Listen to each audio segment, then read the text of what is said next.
ready to scale the heights and plumb the depths? In this video, we delve into Bruckner's mystical 7th Symphony. I'm Calvin Dotsey, and this is the Houston Symphony's Classical Notes.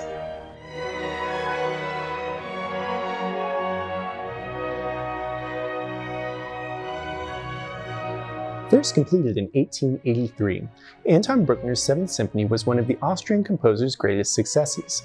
A deeply spiritual man who spent many years working as a church organist, Bruckner often imbued his music with a profound, even mystical character, and this symphony is no exception. Like many symphonies, it is divided into 4 parts or movements.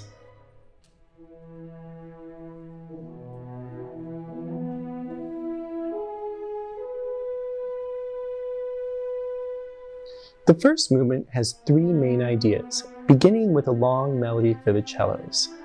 Though it starts in E major, it soon drifts up toward B major. This harmonic ambiguity gives the melody a searching quality as it reaches higher and higher.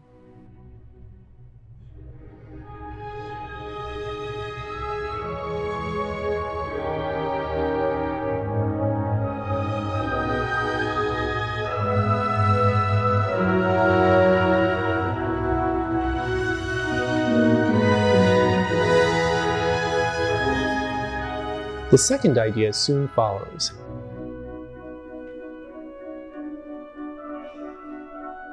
It wanders through many keys, giving the music a sense of forward motion.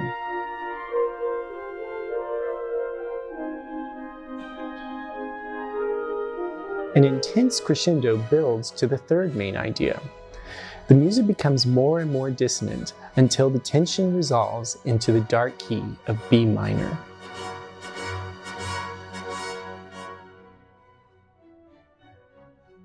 Bruckner then develops these main ideas.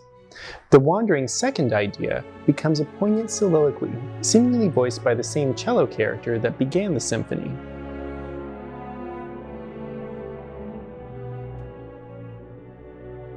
The development climaxes in a crisis, as the opening idea is turned upside down.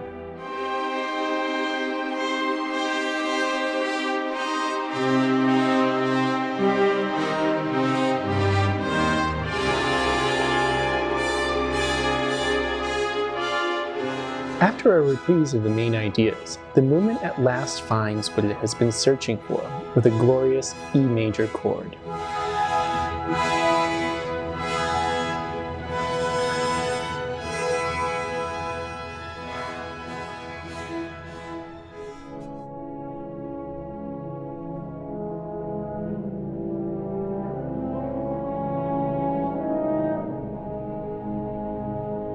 The second movement is one of Bruckner's most original creations.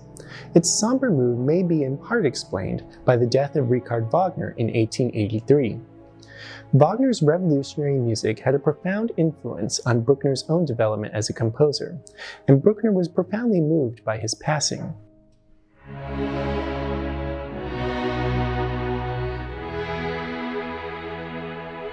Regarding this movement, Bruckner said, "I really did write the adagio about the great one's death, partly in anticipation, partly as funeral music for the actual catastrophe."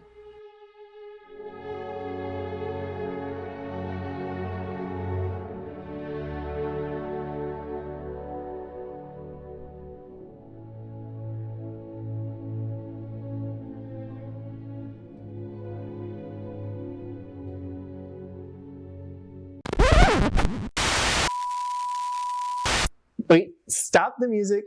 I know it's beautiful, but I'm not going to play you any more of this movement. What happens in this movement is that over the course of 20 minutes, it gradually builds up to one of the most earth-shattering, mind-blowing climaxes in the entire orchestral repertoire. If you've never heard it before, it's hard to describe in words. I could just play you that part, that climactic moment, but without the buildup, it's not going to have any impact. It's just going to sound like a big C major chord. In order to really appreciate this music, you have to listen to the whole thing.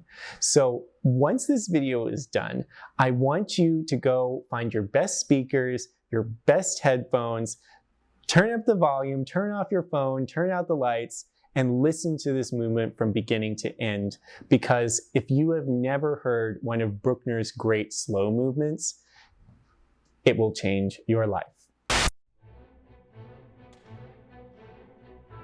The tempo picks up for the third movement, a wild and mischievous dance in A minor.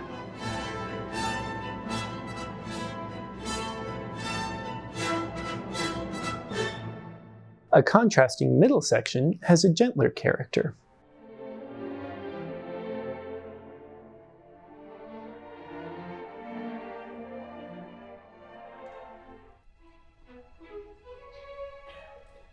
In many ways, the finale seems to be a light-hearted reimagining of the symphony's more serious opening. Its three main ideas correspond to those of the first movement, beginning with what sounds like a sped-up version of the symphony's opening. This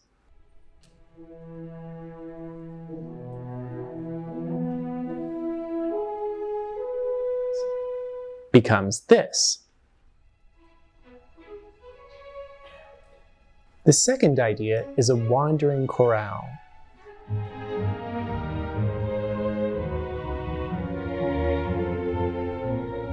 The third is a powerful idea for the brass.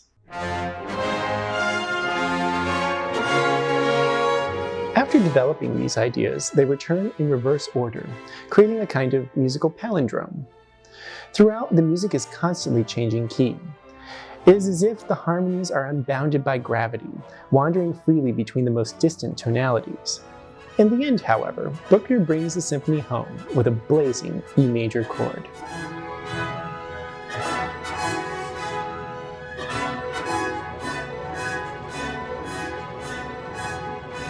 You can hear Bruckner's 7th Symphony and more great orchestral music performed by the Houston Symphony through Houston Public Media each week. Thank you for watching, and enjoy the music.